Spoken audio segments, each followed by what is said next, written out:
Bienvenue au Polysécure, épisode spécial Cyber Écho. Je suis avec Andréane et Olivier. Comment allez-vous? Ça va bien, toi? Oui, ça va bien. Moi aussi, ça va bien, merci. Oui. Oui, c'est approved. Approved. C'est bien, c'est approved. Vous avez présenté au Cyber Écho l'état de vos recherches sur des kleptogiciels, parce que j'aime vraiment le mot que vous avez inventé, sur ce qu'il y en est. On n'abordera pas le volet kleptogiciel lui-même, parce que je pense que, en tout cas, du moins, j'espère que mon public a déjà une bonne connaissance. Mais de votre vue que vous avez particulière que vous avez sur les données que vous avez capable de faire des recherches intéressantes. J'aime ça, voir scoper la recherche que vous avez faite, les données que vous avez, puis ensuite, qu'est-ce que vous avez fait de cette dite recherche-là. Ne chicanez-vous pas avec le micro. Parce que là, malheureusement, j'ai juste un micro, là, juste pour le contexte. On partage le micro, on va se battre. Fait que, peut-être, je te le passe. Tu pourras compléter, Olivier, OK, mais je vais commencer. La recherche, le but de la recherche, c'était de faire du profilage de victimes, OK? Puis pas pour pointer le doigt envers quelqu'un ou personne, en fait. Le but, c'est de trouver les grosses tendances et de pouvoir aider puis faire de la sensibilisation qui est adaptée aux gens, parce que c'est ça qui est prouvé qui fonctionne le plus. Donc, arrêtez de faire des campagnes de sensibilisation at large comme ça qui parlent à personne, que personne ne se sent concerné, donc personne n'écoute le message. C'était ça l'idée derrière. Donc, maintenant, pour faire notre recherche, pour trouver ces grandes tendances-là, on s'est basé sur les données qu'on avait sur les victimes de kleptogiciels. Dans le fond, des victimes qui se sont fait voler toutes sortes d'informations sur leur ordinateur. Puis, un petit rappel de jusqu'où un kleptogiciel peut se rendre. On a les cookies de session, on a les mots de passe, les usernames, donc toutes les creds. Mais on a aussi les process qu'il y a sur l'ordinateur de la victime, toute la liste des softwares qui sont installés. On a aussi plein de documents là, placés sur le bureau ou dans les documents. Donc, puis, on a l'historique aussi de navigation de la personne. Donc, avec toutes ces informations-là, on est capable de faire un profil assez clair là, de qui est la personne et on peut aller très, très loin là-dedans. Olivier, est-ce que tu aimerais compléter? Okay. Non. J'ai rien à rajouter. C'était parfait. Bon, à partir de cette définition-là d'informations que vous collectez et l'objectif d'établir une forme de campagne de sensibilisation adaptée, comment vous avez établi ces profils-là de victimes? Parce qu'effectivement, on reprend un peu, parce qu'on en parlait en off, le meme de genre, si je meurs, efface mon historique de navigation. Ce qu'on en a comme information, c'est assez intense. Puis comment vous avez dérivé à partir de votre jeu de données? Donc là, pour ceux qui me connaissent ou qui m'ont déjà entendu parler, je suis toujours en train de parler de criminologie. Fait que ça a comme été basé sur plein de... Le background est vraiment très criminaux. Fait que ce qu'on est allé chercher dans les données, et puis on s'est pris un gros échantillon vraiment représentatif sur une année complète de victimes et tout ça pour pas que ça soit influencé par des campagnes ou quoi que ce soit. Mais sur notre échantillon, ce qu'on est allé chercher comme information, c'est, par exemple, l'ordinateur est utilisé pour quoi? À des fins professionnelles, à des fins de divertissement. Est-ce que la victime va sur des sites qui seraient peut-être un peu shady, par exemple? On voulait vraiment aller chercher comme ça là, des grandes lignes de comportement qui mettent la personne à risque ou qui nous en disent plus sur le type d'utilisation de l'ordinateur. On est aussi allé chercher les variables démographiques là, pour nous donner une idée de l'âge, de l'endroit, de la location de la victime. Localisation, pardon, de la victime. Donc, on est allé chercher toutes ces variables-là pour essayer de caractériser là, les profils comme ça, puis de faire des profils types de nos victimes. C'est ça. Oui. Et de ces profils-là que vous avez fait d'ailleurs, puis c'est fou parce que juste de ce que tu mentionnes, vous êtes de vos données, vous êtes capable quasiment de donner la couleur des bobettes de la personne avec qui, Oui. les personnes que vous avez là. Donc, vous connaissez la couleur les différentes couleurs de bobettes des différentes personnes qui sont là-dedans.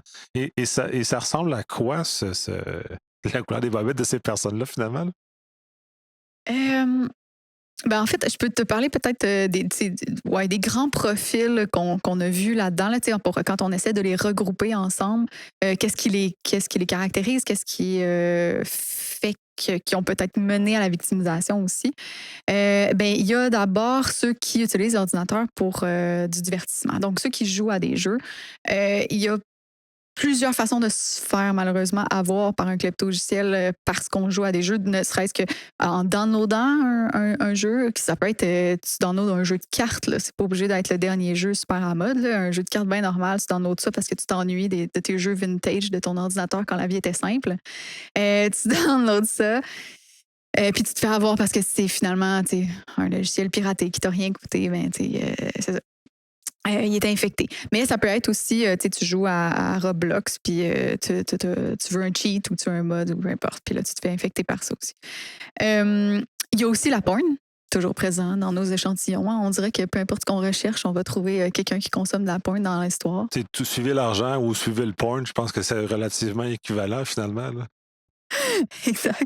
Donc, il y a du monde qui se font avoir en téléchargeant de la porn. Donc, tout ce qui est divertissement, ça rejoint un peu un profil de victime.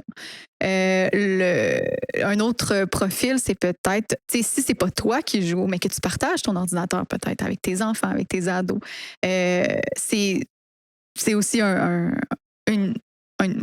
profil type qu'on a vu dans nos données. Après ça, il y a les gens techniques qu'on s'attendait pas nécessairement à voir dans nos données, mais qui étaient clairement présents. C'est d'ailleurs probablement le profil qui prend le plus de place, là, ou bon, peut-être.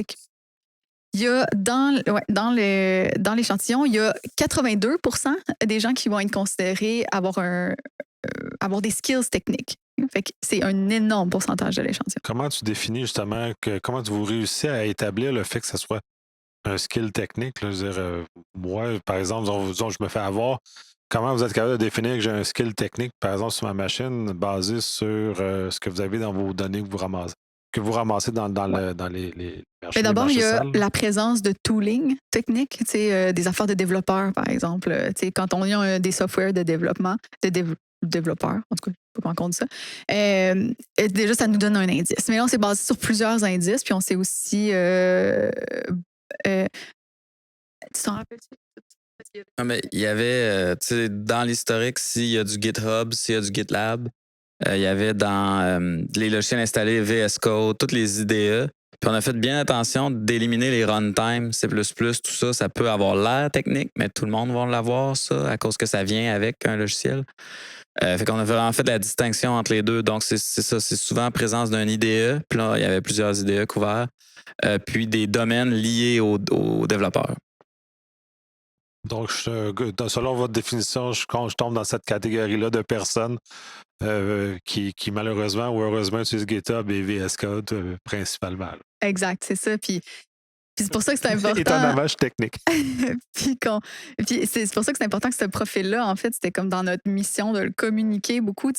Arrêtons de penser que ça ne nous concerne pas. On est habitués, nous autres, de downloader des affaires, des librairies, puis dans Python, puis tout ça. Puis finalement, on se fait avoir parce que ça target exactement le comportement qu'on a puis qu'on trouve normal dans notre job, finalement. Donc oui, les personnes techniques sont très à risque, finalement, de se faire avoir aussi. Oui, puis aussi, il faut dire, on considère technique, mais pas cybersécurité aware, là, excusez-moi l'anglicisme, là, mais c'est ça, pas. On a vraiment fait la distinction entre conscient de la cybersécurité puis technique, parce qu'il y en a plusieurs personnes qui sont bons avec les ordinateurs, mais pas nécessairement conscients de l'écosystème de logiciels malveillants qui va te cibler. Fait que tu peux tomber à risque. Puis, là, Andréane a donné des exemples de vecteurs d'infection, mais je vais en donner d'autres. Il y en a beaucoup que c'est via des vidéos YouTube, il y en a beaucoup que c'est via des ads. Un exemple, c'est arrivé chez nous, là, chez Flair. Il y a un développeur reçoit un laptop. Nous, on utilise Slack énormément. Il fait install Slack. Il clique sur le premier lien. Il l'installe. Puis après avoir l'installé, c'est là qu'il fait comme « Oh, attends une minute, là, je suis allé vite. » Puis je pense que c'était pas le vrai parce que j'ai eu un warning que c'était non signé. C'est pas normal là, pour Slack. Là. Fait que là, la personne, elle a vérifié, elle est retournée voir dans son historique, elle a confirmé que c'était pas le bon Slack, puis elle a wipé le laptop puis recommencé. Là. Puis là, on parle de quelqu'un technique qui a juste voulu accomplir quelque chose puis a baissé sa garde. Heureusement, elle s'en est rendue compte.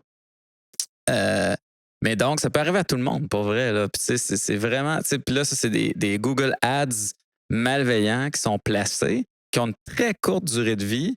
Puis, le malfaiteur cible. Tu sais, le malfaiteur, là, un Google Ads, il cible les gens. Là. C'est comme quel endroit géographique, quel démographique. Puis, fait que donc, ils réussissent à maximiser des infections payantes. Là. Ouais, ben, effectivement, là, on est tous propices à l'erreur de ne pas être vigilant. Et ça, on est des humains comme tout le monde. Puis là, vous semblez avoir aussi un profil cybersécurité que vous avez été capable de repérer dans votre dataset. Est-ce que tu laisses présager ou c'est juste le technique puis vous n'avez pas. Non, c'est ça. Mon point, c'était que on n'a pas ciblé le cybersécurité. On voulait technique parce que là, de dire comme toi, mettons, tu as VS Code, tu vas sur GitHub, GitLab, mais là, de faire la distinction, genre, comment est-ce que cette personne-là est cybersécurité, technique ou non, ça devient plus difficile. Si tu as des idées de filtres, on pourrait essayer de les implémenter, mais nous, disons, pour cette recherche-là, notre point, c'était qu'on voulait vérifier une hypothèse, à savoir, est-ce que les gens techniques sont moins victimes ou plus victimes? Puis là, on pense qu'ils sont plus victimes, ce qui est contre-intuitif de la plupart des programmes de sensibilisation à la cybersécurité. Effectivement. Et de ça, puis je vais vous laisser continuer à parler de votre profil de victime, puis on reviendra après sur ces éléments-là. Oui, j'ai perdu mon. Parce mon que tu as 80% qui sont les techniques, là, mais il y a d'autres gens aussi. Là. Il y a d'autres gens. Oui, j'ai parlé un peu de ceux qui jouent pour le divertissement, qui utilisent leur ordinateur pour le divertissement, qui se font avoir. Donc là-dedans, il y a comme plusieurs sous-catégories, on va dire. Il y en a parmi eux, il y en a une portion qui vont le faire à partir d'un ordinateur de job. Je l'ai souligné un petit peu tantôt, mais c'est comme un sous-profil des gamers. Donc, il y a les jeunes qui jouent, mais il y a aussi les adultes avec une job qui jouent puis qui se font quand même avoir. Donc, utiliser son ordinateur personnel pour faire... utiliser son ordinateur de job pour des trucs personnels, ça peut être problématique. Quoi. Je pense qu'on est très au courant de ça puis on le répète beaucoup, mais le rappeler, ça fait partie de notre campagne de sensibilisation. Avec des exemples. Est-ce que l'exemple est aussi vrai de personnes qui, sur leur ordinateur personnel, accèdent à leur compte de travail aussi ou vous n'avez pas la distinction dans vos. Bien, en fait, on voyait comme une espèce de dualité. La personne s'est fait infecter parce qu'ils jouaient à Roblox. Puis là, je fais de la mauvaise publicité pour Roblox, mais on s'entend. C'est pas. Je connais pas tous les jeux non plus, mais. Mettons, exemple, mais sur ce même ordinateur-là, il y avait des corporate access. Donc, on sait que c'est son ordinateur de job, puis qu'il l'a utilisé pour jouer à des jeux sur son temps personnel. Bien, sur son temps personnel, peut-être même sa job, que c'est commencé. En tout cas, bref, là, tu as des suppositions. Là. Exact. Mais on sait qu'il y avait cette dualité-là. Puis l'autre dualité qu'on a vue aussi, c'est qu'il y en avait qui étaient sur leur ordinateur de job, encore une fois, mais qu'on voyait que c'était peut-être pas nécessairement la même personne. Donc, il y avait des ordinateurs partagés qui jouaient à des jeux puis qui se sont fait infecter par ce jeu-là, finalement. Donc, on est venu estimer, ou notre hypothèse était que c'est une famille. La personne a fini de travailler, peu importe, donne son ordinateur à son enfant pour qu'il puisse jouer. Là, je sais pas, t'es en vacances, peu importe. Puis ça, on s'en est rendu compte parce que les creds qui étaient collectés dans ce log-là avaient il y avait plusieurs personnes, il y avait plusieurs noms, mais il y avait tous le même nom de famille. Donc, on savait que c'était plutôt une famille que une personne avec plusieurs identités. Là, on comprend. Ouais. Donc, il y avait ça. Puis, il y a aussi, juste, pas nécessairement, si on laisse tomber tout le truc de corporate access et tout, il y a les ados qui se font infecter par un jeu, puis qui. Puis c'est ça. Donc, les game-related infections sont très, très présentes aussi, en même temps que les gens techniques. Quel autre profil qu'on avait? On avait... Tu parlais de supply chain? Non. Est-ce que tu voudrais dire les 2 derniers profils? Oh. Les 2 derniers, là, tu me donnes une colle. Mais non, mais il y avait... Oui, exact. Oui, c'est bon. Donc, supply chain. Donc, tu sais, supply chain, il a comme fallu un peu le hunter. C'est-à-dire d'écrire un profil pour ça. Mais dans le hunting, ça devient clair quand tu analyses le log manuellement puis tu vois l'étendue des victimes. Donc, on pourrait décrire ça comme un ordinateur qui a accès à plusieurs systèmes de plusieurs tiers Nous, l'exemple qu'on donnait dans la présentation, c'est un fournisseur en marketing digital, donc SEO optimization, marketing, bâtir des sites web. Donc, cette personne-là avait accès cloud à plusieurs accès cloud différents avec des différents sous-domaines. C'est comme ça qu'on a réussi à identifier la victime à travers les milliers de logs qu'on a analysés. Puis là, quand une fois qu'on a trouvé les logs, là, on vérifie dans les autofils, puis là, on trouve plein de noms, plein de emails de plein de compagnies différentes. Fait que donc, où est le risque de supply chain? Ben, c'est que tu fais affaire avec cette agence-là sans le savoir, t'exposes ton Google Cloud ou ton Cloudflare directement via cette personne qui a été victimisée. Puis là, l'exemple qu'on donne dans la présentation, c'est que la brèche de Target d'il y a environ une dizaine d'années, 7-8 ans, qui avait été très médiatisée, dans le fond, ça aurait pu être un incident de type Stealer parce que ce qu'on sait suite au rapport de la réponse aux incidents, c'est qu'ils sont rentrés avec des creds déjà volés d'une compagnie de HVAC. Ils ont eu un accès interne. Puis comme la plupart des pentesters de 10 ans auraient dit, une fois que tu es à l'intérieur, c'est terminé, c'est game over. C'est juste le temps de trouver le chemin vers le crown jewel, mais le dedans est mou. C'est un peu moins le cas aujourd'hui, mais quand même. Mais donc, pour nous, ce qu'on voulait souligner là, c'est que les victimes d'InfoStealer représentent un supply chain risk pour les organisations. D'où pourquoi surveiller ces domaines pour des victimes de Stealer peut vous permettre de voir des tiers qui ont accès à vos systèmes qui ont été compromis, ce que vous ne sauriez pas nécessairement si vous ne le surveillez pas. Puis le dernier profil, c'est les threat actors eux-mêmes. Donc, je vais le traduire en français, là, les acteurs de la menace. Mais on dit ça. Les méchants. Non, mais on dit ça en blague chez Flair, mais on dirait que ça a écrasé le vrai nom que je devrais utiliser en français. Fait que je dis acteur de la menace, la joke a dépassé la réalité. Mais donc, ben oui, dans les victimes de Stealer, de kleptogiciels, il y a des threat actors parce qu'ils s'attaquent entre eux. L'exemple où j'ai fait la réponse aux incidents, ou en tout cas j'ai analysé le log qu'on donne dans la présentation, c'est un FUD crypter. Donc, c'est un outil qui est FUD, c'est pour le slang de cybercrime pour dire fully undetected. Donc, bypasser les antivirus. Crypter, fait que c'est un packer. Dans le fond, c'est quelque chose qui prend un exécutable puis qui le rend pas détecté par les antivirus puis qui le rapetisse. Puis ça, tu vas utiliser ça généralement quand tu montes tes campagnes de Stealer. Fait que tu achètes ton Stealer, il vient pas nécessairement packé. Il est détecté souvent si tu l'uploads sur Virus Total. Fait que là, tu utilises un crypter. Des fois, le fournisseur de Stealer va te le fournir, mais des fois, tu vas prendre un tiers parce qu'il est encore moins souvent détecté. Donc, cette personne-là a probablement essayé de tricher et d'utiliser un crypter gratuit, mais ce crypter-là était backdooré et donc a victimisé le threat actor. Puis, dans ces stealers-là, souvent, on trouve d'autres stealers.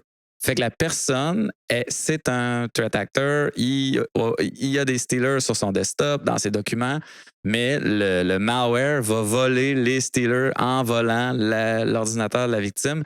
Puis souvent aussi, on a accès à de l'infrastructure. Donc, on a accès à des comptes Hetzner, à du Bulletproof Hosting, à des comptes Cloudflare à travers ça.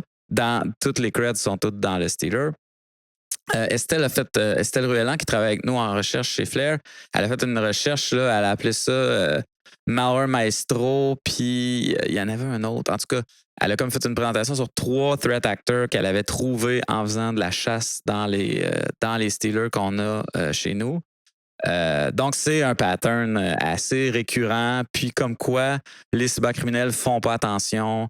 Des fois, c'est ça, c'est des outils de piratage qui sont backdoorés. D'autres fois, c'est logiciels piratés, des ads, drive-by. Donc, plusieurs différents vecteurs d'infection vont impacter ces gens-là. Ah oui, Andréane vient de me chuchoter à l'oreille un profil qu'on n'a pas couvert, c'est le capitaine Get It Done. Ah oui, puis il y a aussi l'exécutif. Mais dans le fond, je vais les regrouper, là, ou en tout cas les combiner. Mais on a une catégorie de gens ou une catégorie d'outils qu'on avait identifiés en regardant les Steelers qu'on trouvait louches ou qui méritaient attention. Puis c'est tout ce qui est très pragmatique, genre Partition Recovery Software, Repair Tool, Resetter d'imprimante. Reset d'imprimante, j'avais jamais vu ça, mais j'étais comme, ça existe. Puis donc, c'est des utilitaires qui vont régler un problème ponctuel que tu vis en ce moment dans ton environnement informatique. Puis donc, une des victimes qu'on présente dans la présentation, c'est un Epson Reset Utility. Fait que soit c'est de la DRM sur les cartouches d'encre ou l'imprimante qui dit genre je veux plus imprimer, tourneur faible ou qui est juste buggé. Puis cette personne-là a probablement essayé plein de trucs, puis là, elle est désespérée, fait qu'elle download n'importe quoi sur Internet, elle l'installe, puis elle se fait compromettre. Comment on a pu savoir ça? C'est via le screenshot au moment de l'infection du desktop. Et aussi, dans le browser history, on voit des chaînes qui sont traduites dans Google Translate. Puis Google Translate le met dans l'URL. Donc, on voit qu'est-ce qui a été traduit. Puis, on voit aussi des downloads de Epson Reset Utilities sur des URL qui sont très clairement malveillants. Donc, pourquoi on a appelé ce profil-là, on l'a appelé Captain Get Things Done. C'était l'idée d'Andréane, mais c'est vraiment quelqu'un qui vit un problème informatique, qui veut absolument régler le problème, puis qui va malencontreusement s'infecter. C'est quand même assez facile à imaginer que ça arrive, là, tu sais. Oui, mais donc vous en avez vu assez pour en faire une catégorie? Exact, oui. Wow! Puis, c'est ça. Donc, Partition Recovery, tout ce qui a rapport avec les imprimantes, puis, comme régler un bug, là, défragmenteur, des trucs comme ça. Ouais, on en a vu beaucoup. Puis, tu veux-tu faire le executive? OK. Fait un autre, on appelait le Unlucky Executive. Fait que donc, ça, c'est... dans le fond, ça ressemble beaucoup au Captain Get Things Done, dans le sens, peut-être, on a assigné on a dit qu'ils sont moins sophistiqués techniquement. On ne voulait pas qu'il y ait de GitHub, GitLab dans leur browser history. C'est comme ça qu'on les a divisés. Mais beaucoup d'accès, incluant système de ressources humaines.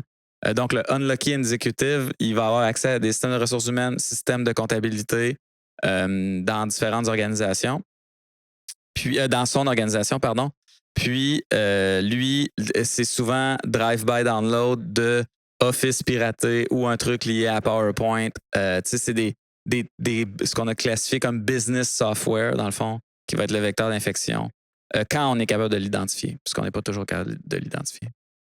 C'est très intéressant. Puis d'ailleurs, vous avez été capable de voir les vecteurs en plus d'infection puis de les classifier comme ça. Je pense qu'on a oublié de mentionner aussi le protocole de recherche parce qu'Andréane a toujours un protocole de recherche très, très rigoureux. Puis justement, comment vous avez samplé les affaires, comment vous avez pris vos échantillons, comment vous avez fait. Puis ensuite, c'est quoi la démarche? Parce que là, on vient d'aborder vos différentes catégories. Puis elles sont à la fois très drôles ou très inquiétantes. Mais comment vous êtes arrivé justement? C'est quoi l'échantillon? Puis comment vous avez le modèle de réflexion pour arriver à c'est juste le get it done, puis l'exécutif, puis ainsi de suite? Là? Ouais, ben là, comme je disais tantôt, c'est bon, le random sample pour représenter bien une année complète de compromission. Mais après ça, ce qu'on est allé chercher, c'est des variables vraiment précises, là, comme je disais au départ, vraiment basées sur la recherche, les théories en criminologie. Fait que mettons qu'on voulait savoir si, parce que, bon, en criminaux, on va dire, quelqu'un qui est dans un environnement à risque a vraiment plus de chances d'être victimisé à son tour. Donc, par exemple, quelqu'un qui va sur un site vraiment, ben vraiment, ou un peu shady, mettons. Okay. Donc, ça, c'était une des variables. Est-ce que la personne fréquente un site shady ou pas? Donc, on a fait une liste de plein de sites shady. Puis là, tu sais, le plein voulant dire une stupide liste. Okay, puis, ça, c'est juste un exemple là, d'une variable. Puis, on est allé, dans le fond, parser tous nos logs pour aller voir, est-ce que oui ou non, cette personne-là s'est retrouvée à un moment donné, à un moment ou à un autre, sur un site un peu shady. Fait que ça, c'est un exemple. Mais là, après ça, on a fait ça pour plein de variables. Donc là, pour la variable, est-ce qu'il y a des activités professionnelles sur dans le log? Est-ce qu'il y a des jeux, comme je disais tantôt? Toutes les indices qui peuvent nous indiquer la démographie, l'âge à peu près, la localisation. Tu sais, la localisation, on l'a pas basée sur l'IP, on l'a basée sur est-ce qu'elle est allée essayer de payer ses taxes au gouvernement brésilien. Ça nous donne une bonne indice qui vient du Brésil, mettons, là, tu sais, je dis n'importe quoi. Après ça, les autres, on avait est-ce qu'il y a la présence de software technique? Donc, c'est tout le temps on a fait comme une base de données avec oui, non, est-ce que cette chose, cet élément-là est présent ou pas? Puis c'est comme ça qu'après ça, on a bâti là, tu sais, les profils différents. Voilà. Quand vous êtes arrivé justement sur tous ces indicateurs-là, c'est quand même une grosse masse de données que vous êtes arrivé et vous l'avez fait sur une période, je pense, c'est d'1 an, de ce que j'ai compris. Exact. Jour 1, vous n'avez pas fait ce sampling-là. Vous avez dû, en cours de chemin, ça a dû peut-être émerger ou il y a des profils qui ont dû émerger avec le temps, qui n'étaient peut-être pas là au début. Vous avez des cas comme genre justement le get done ou le unlocké exécutif, il est peut-être apparu en cours de recherche. Vous faites hey, c'est bien drôle. Il y a des affaires de Epson qui traînent sur sa machine. Whatever, c'est quoi cette affaire-là? Ben, en fait, on a comme fait l'échantillon a posteriori dans le sens où on est rendu en 2026. On voulait une année complète. Fait qu'on voulait que l'année soit finie. On a pris 2025, c'est quand on a commencé la recherche au début de l'année. Fait c'était des données qui étaient déjà collectées, puis on est allé piger un random sample dans ça. Bon. Fait que c'est sûr que, mais là, après ça, ben, on a fouillé. Puis là, à un moment donné, on a trouvé toutes sortes de choses comme ça. Tu sais, moi, pendant le temps que je faisais mes statistiques, voir combien de gens avaient tel élément dans leur profil, ben là, Olivier il fouillait, puis il trouvait des insights, puis là, après ça, moi, je vérifiais avec les stats. Fait il y avait vraiment un travail back and forth. Là, on a investi pas mal de temps là-dedans, mais il y avait vraiment la complémentarité de nos deux approches. Là, c'est le produit final, finalement, de découvrir ces profils-là. Oui, de toute façon, vous avez de longues années de recherche ensemble. C'est pas votre première recherche commune là, en ce sens-là. Si on revient sur les résultats, parce que le volet contre-intuitif, que 80% sont du monde technique, qu'est-ce que vous en tirez de vos données, de ce que vous avez vu? Parce que, justement, comme vous l'avez dit, c'est contre-intuitif, mais comment ça se fait que ceux-ci se retrouvent surreprésentés dans ce qu'on aurait cru qui n'était pas le cas? Fait que là, si je me lance dans les théories criminologiques, je vais dire qu'il y a deux mécanismes qui viennent jouer ensemble, là, qui viennent... ouais, c'est ça, qui jouent... qui sont présents les deux. Quoi? Ouais, mais je voulais dire qu'ils intertwine, là, tu sais, je cherchais le mot en français, je sais pas. Bref, il y a deux mécanismes là-dedans. Le premier, c'est que déjà, les victimes sont dans un environnement qui est considéré à risque. OK? Par exemple, si tu es beaucoup sur les réseaux sociaux, puis tu es beaucoup dans le gaming, puis tu es beaucoup, tu sais, c'est un exemple que je prends, ben tu es dans un environnement où il y a des risques, parce que là, il y a des risques au niveau de downloader des mods, puis des cheats, puis des trucs comme ça. Okay? Fait qu'être dans un environnement à risque. Puis le deuxième mécanisme qui vient jouer son rôle, c'est le fait que tu as un comportement qui peut être à risque. Fait qu'il il te faut les deux pour être victime, tu sais. Donc, puis là, donc, c'est de justement vouloir télécharger des trucs, des trucs. Si tu achètes tout le temps ta petite cassette, ton petit CD pas au dépanneur, là, mais dans le magasin de jeux, puis que tu arrives chez toi, puis que hors ligne, tu le mets dans ton lecteur, puis que tu joues à ton jeu vraiment hors ligne, tu sais, comme dans l'ancien temps. Là. T'es pas vraiment dans un environnement à risque. T'es vraiment au school, là. Oui. C'est même pas un CD, ta cartouche, tu rentrais, tu soufflais dedans, puis ça c'est rentrait. C'est ça, là. exact. Moi, je joue encore à ça. Là. J'ai encore mon Genesis, puis tu sais, je le sais que je cours aucun risque dans cet environnement-là. Donc c'est d'être dans cet environnement à risque-là, mais aussi d'avoir le comportement qui va avec. Donc, de downloader, de cliquer, tout ça. Puis là, j'ai pris l'exemple des jeux, mais comme on disait, l'autre exemple de tantôt, tu sais, quand t'es un professionnel qui est habitué, qui est technique, qui est habitué de downloader des librairies sur Python, puis qui est habitué de cliquer finalement, ou de faire des captchas, comme le nouveau ClickFix. Les threat actors, ils vont pas... Et, oui, des fois, ils sprayent un peu large pour essayer de prendre le plus de victimes possible, mais ils visent certains comportements, puis c'est exactement ces comportements-là, puis ils adaptent leur technique à ça. Donc, c'est pas fait par hasard. Là. Ils ont social engineering ton comportement, puis ils t'ont eu avec ça. Sûrement, puis j'en profite, puis justement, le micro est en train de se transférer. Tu as parlé de Python, tu as parlé de choses comme ça. Est-ce que toute la vague actuelle qui est justement dans ces repos-là qui existent, qui se font infecter de façon assez massive, Est-ce que vous en avez vu dans vos recherches de ce chose-là ou tu peux dire ce que tu voulais dire avant, puis tu peux Ouf, après? non, on va aller à la dernière question. Non, mais donc, ce qu'on appelle Shai-Hulud, là, un peu, là, dans le fond, les packages NPM Python populaires qui se font backdoorer, puis que là, une fois que ça s'installe, soit dans le CI/CD ou sur le poste de développeur, que ça roule l'équivalent d'un info stealer, mais de dev. Ça, on suit cette menace-là par les blogs, par la communauté de cybersécurité. Je suis ami avec François Proulx, il m'envoie constamment des liens à regarder. C'est une amitié intense, là, disons, en termes de recherche. Donc, on sait que ça existe. Est-ce que j'ai vu un log qui c'était clair que c'était un dev qui a eu une exfiltration de ce type-là? Je ne pense pas en avoir encore vu. Est-ce qu'il y en a dans notre collection? C'est possible. Mais je pense qu'il faudrait qu'on se mette parce qu'on en a 150 millions de logs, là.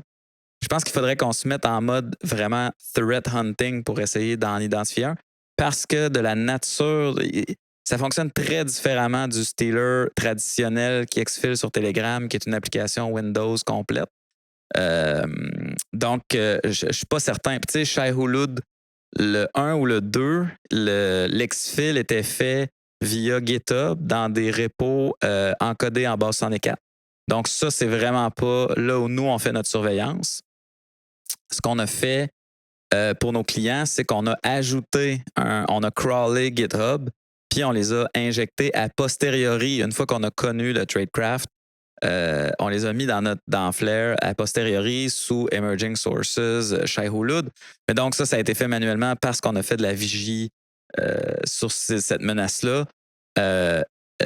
Est-ce qu'il y en a qui se ramassent sous forme zippée dans Telegram, puis ça donne que ces channels-là, on est infiltré dedans?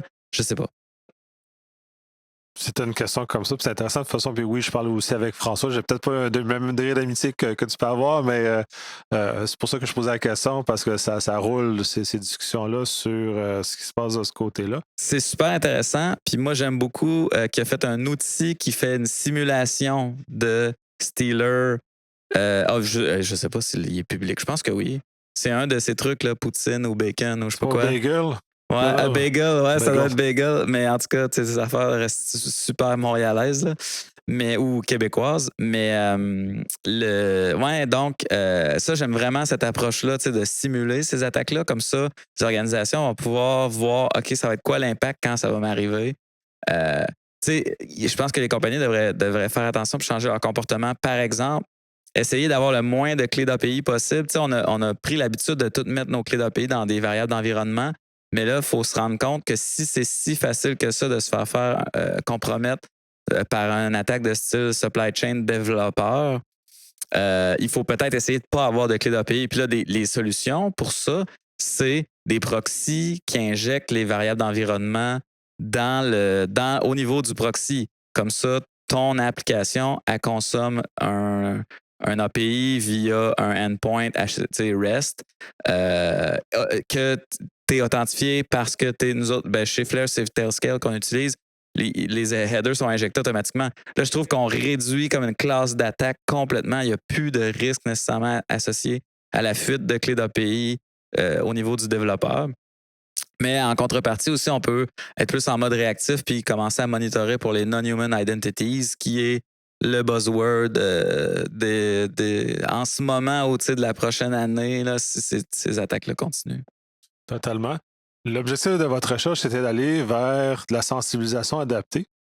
Qu'est-ce que ça ressemble, cette dite sensibilisation adaptée? Là, vous me l'avez montré, là, mais ça, on ne peut pas faire ça avec le micro.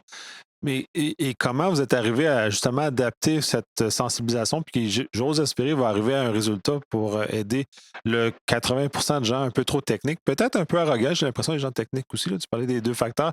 Je pense que l'arrogance en fait partie aussi. Moi, je sais comment ça marche, je download ce que je veux, là, ce qu'on voit souvent. Mais bref, le résultat qui sort de ça. Oui, ben on a essayé, parce que là, on a beau avertir, dire qu'est-ce qu'on a trouvé, tout ça, ça fait tout le temps un peu peur. On dit tout le temps, on dit pas ça, mais ça peut avoir l'air de comme c'est de votre faute, on met ça sur votre faute. Puis c'était pas ça qu'on voulait. On voulait plus aider Puis on s'est dit, ben, on va contribuer au développement des campagnes de sensibilisation. Fait que là, on prétend pas avoir fait une campagne très large et complète, mais ce qu'on voulait surtout, c'est d'inspirer un peu les compagnies à faire leur propre campagne de sensibilisation. Fait qu'on a fait des modèles ou des exemples, tu sais, basés sur les statistiques. Fait que là, sur un poster, on va avoir une statistique vraiment concrète qui était issue de nos recherches. Par exemple, 50% des gens qui se sont fait infecter en downloadant un business software, donc vraiment utile pour le travail. Voyons, c'est quoi la stat? 50%. Je sais aussi, je m'en allais avec ça. 5... Ben voyons. Ça va me revenir, OK? Fait qu'on a une belle stat, puis pour montrer un peu l'impact, puis la prévalence. Puis après ça, on a un slogan, tu sais, du genre look like business software, but acts like a spyware. Tu sais, juste pour. Puis avec une belle petite image. Tu sais, bon, c'était surtout des exemples qu'on voulait donner aux gens. Puis ce qu'on veut dire par là, c'est le point à retenir, c'est que prendre des exemples concrets, ben, ça parle bien plus aux gens. Tu sais, c'est ça, ils se sentent plus interpellés. Donc là, puis il y en avait d'autres qui concernaient, par exemple, les gens techniques. Là, tu sais, donc, vos connaissances techniques peuvent aussi être votre tendon d'Achille, finalement. C'est pas le même qu'on dit en français, c'est ça? Un tendon d'Achille? Talon, Ouais. talon. C'est votre talon. Le d'Achille. tendon, c'est quand il C'est ça. déchire, c'est moins le fun. Le Là, mais tendon. d'abord, on parle de talon Le quand tendon d'Achille. sur le point faible. Le talon d'Achille. Donc, votre faiblesse, finalement. Tu sais, ça peut. Donc, ce que vous pensez être votre avantage est en fait votre faiblesse. Donc, c'est tout. Tu sais, c'est ça. C'est des slogans comme ça qu'on voulait transmettre qui restent un peu en tête, puis qu'on peut afficher comme ça, puis qui nous parlent plus que. Mais donc, c'était là qu'on s'en allait, puis on en a fait 6. Puis, tu sais, c'est sur notre blog. On a fait un blog post, puis on a tout mis les posters en PDF que les gens peuvent utiliser si ça leur tente. Mais c'était surtout pour les inspirer, puis qui créent leur propre poster. Ah, ben, je vais mettre le lien vers votre blog, justement, sur les notes de l'épisode, justement, puis si les gens veulent aller les chercher, parce que ce que vous m'avez montré, j'ai trouvé ça très, très intéressant. Ça a cette espèce de saveur semi, puis là, je dirais pas ce qu'Olivier a dit en off, là, par rapport à ce qu'il disait. Quand il était très jeune, par ailleurs, là, fait que je trouve ça un peu étrange.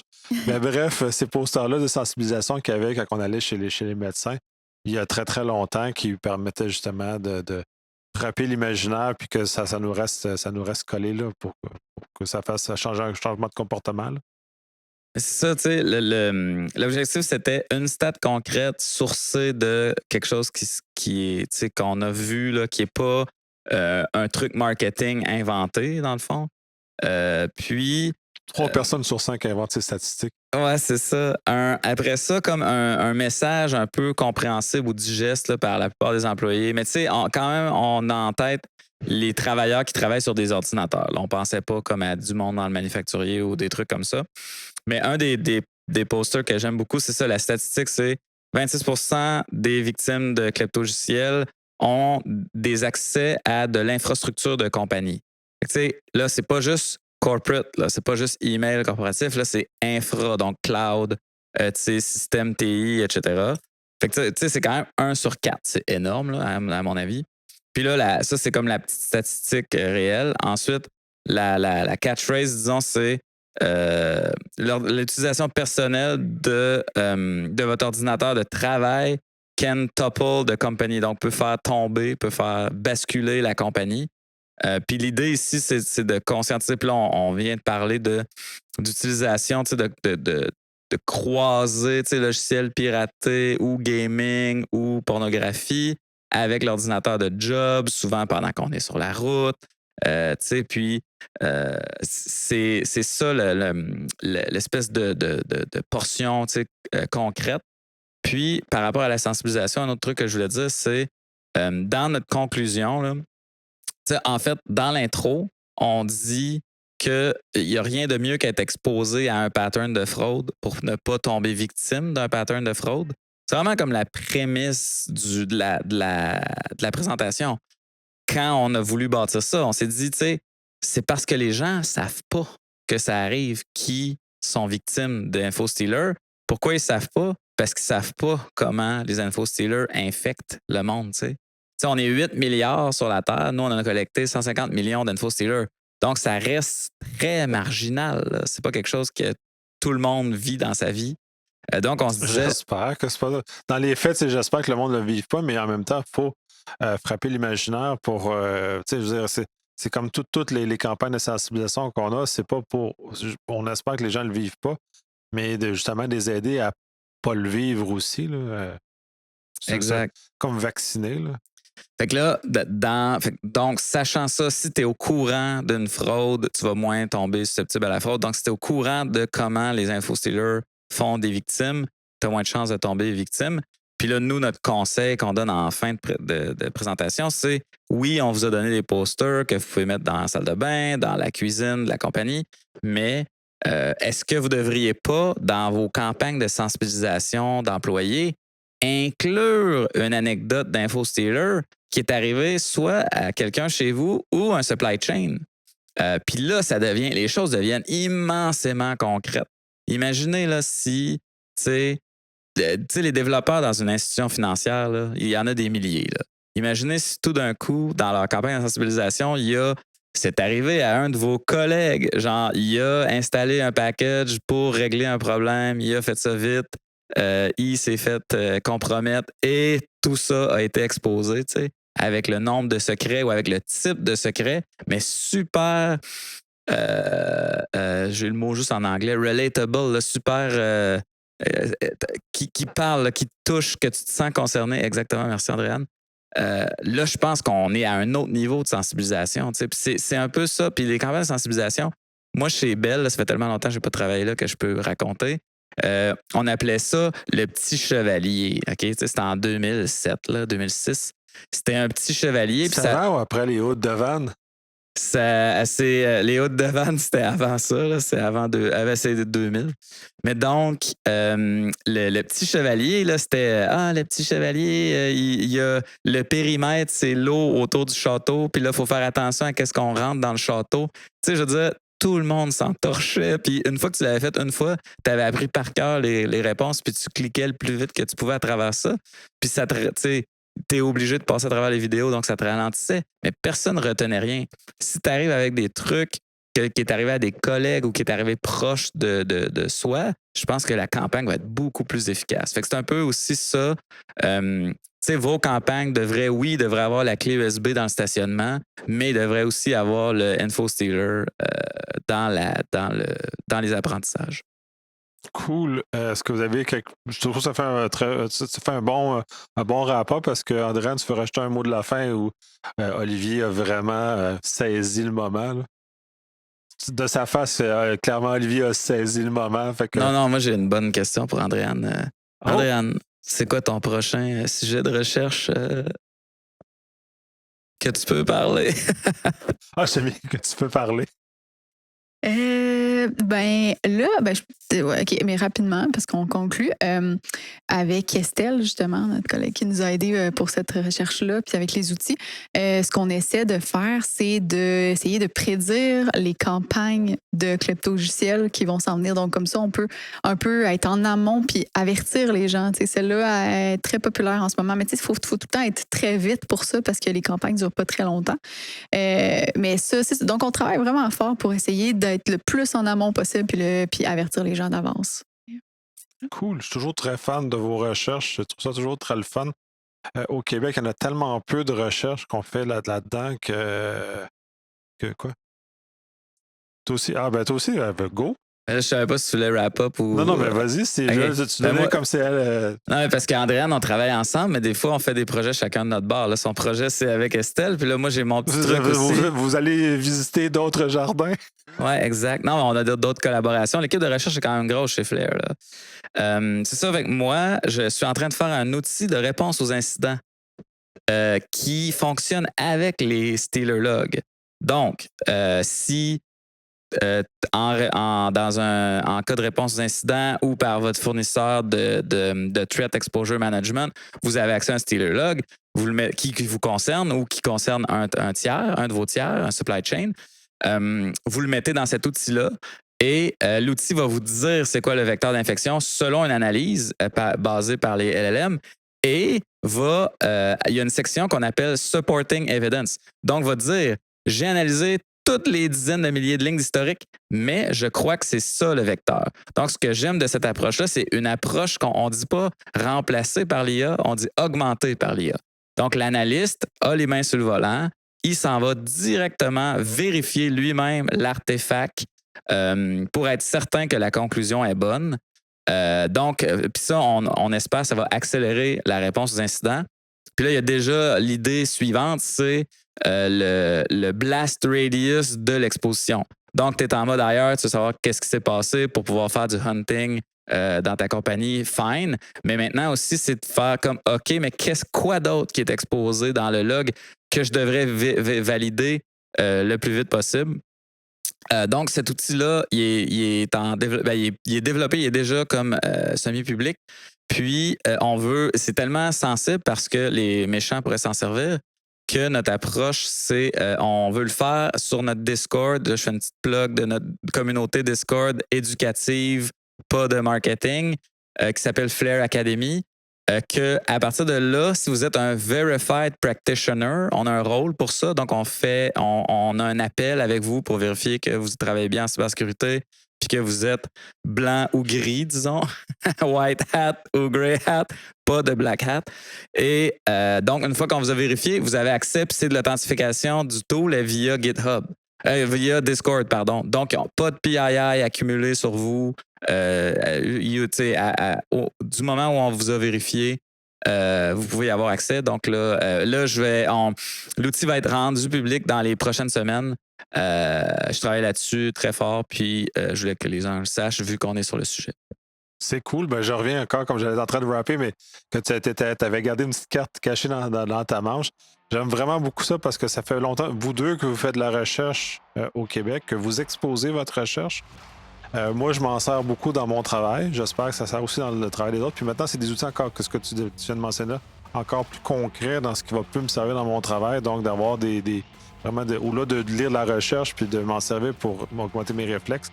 Mais maintenant, je vais potentiellement avoir des outils qui vont m'amener plus loin. Je lève mon chapeau, c'est fantastique.